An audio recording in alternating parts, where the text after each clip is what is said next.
City candidate for mayor Curtis Sliwa and former acting ICE director Tom Homan. Curtis, you were at Ground Zero at the Roosevelt Hotel. What'd you see? Well, let me tell you something. They deserve to boo Eric Adams' swagger man with no plan. He's rolled out the red carpet with our tax dollars. He's welcomed them. He treats them better than the citizens themselves, especially African Americans who elected him mayor against me.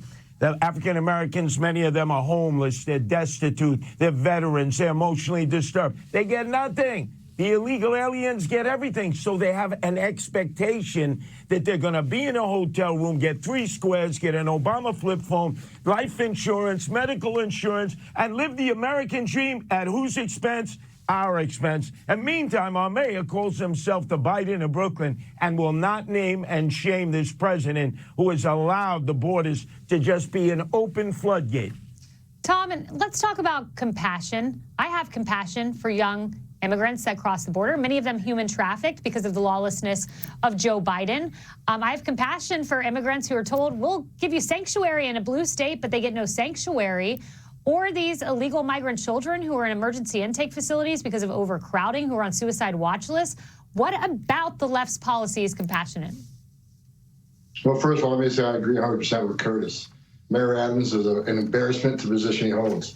As a career cop, he forgot what law enforcement's all about because he still maintains a sanctuary city where criminal aliens get arrested every day and get released back to the streets to reoffend.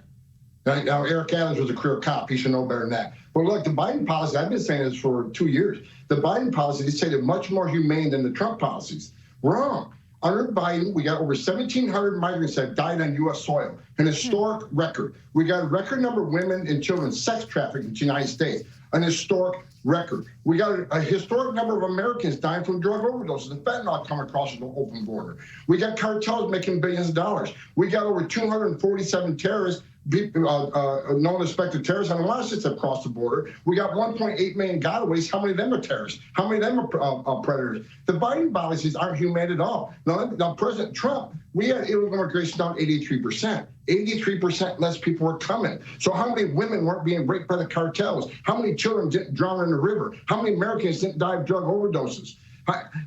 How many women and children weren't sex trafficked? How much money did the cartels not make? President Trump's policies saved lives. And for the several million people the Biden administration released in the country, they have the sense of entitlement. Well, I'll tell you what, based on immigration court data in the last 10 years, 9 out of 10 will never get relief from U.S. courts. They simply don't qualify for asylum. They're making a false claim, and they'll get order removal. Under next administration, which I think and hope and pray is President Trump, we're going to go look for these people. We're going to arrest them, and we're going to deport them, because that's the way it's supposed to be. You can't spend billions of dollars on due process and ignore the orders from a federal judge. We'll give them due process, but the orders will be executed on the next administration. So I wouldn't get too comfortable if I was in the country illegally and released in the country by Joe Biden. Tom, you and I worked in the Trump administration, and what do you think when you see things like Eric Adams says, oh, it's your fault, Biden. Biden, DHS, they say, oh, no, it's Congress's fault. I seem to remember a commander-in-chief who just said,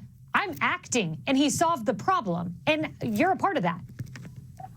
Yeah, Congress wasn't helping all right. So President Trump, who I think was the greatest president in my lifetime because this country never better off, he was unprecedented in his success on the border, and it saved lives. This is what upsets me. He was an out-of-the-box thinker. He got it done. He's proven you can secure the border, the most secure border in my lifetime. President Biden's the first president in the history of this nation who came into office and unsecured the border. Who the hell wants more illegal immigration, more sex trafficking, more drugs, more non-suspected terrorists? It's disgusting what this administration has done. That's why we need President Trump back. We'll secure the border once again. We'll have the largest deportation operation in the history of this nation, and we'll get this country back on its feet.